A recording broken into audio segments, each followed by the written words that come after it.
அப்பா பையன் உறவை போல, அதே போல குரு மாணவர் உறவை போல அப்படி ஒரு பணிவா ஒவ்வொருத்தரும் ஒவ்வொரு மாதிரி அந்த அன்பு செலுத்துறோம் இல்லையா? அப்படி ஒரு அன்போட ஆலயத்துக்கு போறோம், அப்படியே பிடிச்சுக்கிறோம். எப்படி பிடிக்கிறோம் அப்படின்னா, அவர் தான் எல்லாம் அப்படின்னு பிடிக்கிறோம்.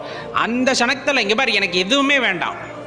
என்னது? எனக்கு எதுவுமே வேண்டாம், எனக்கு என்னதான் வேணும்? நீ மட்டும்தான் வேணும் அப்படின்னு சரணடைகிறோம் பாருங்க.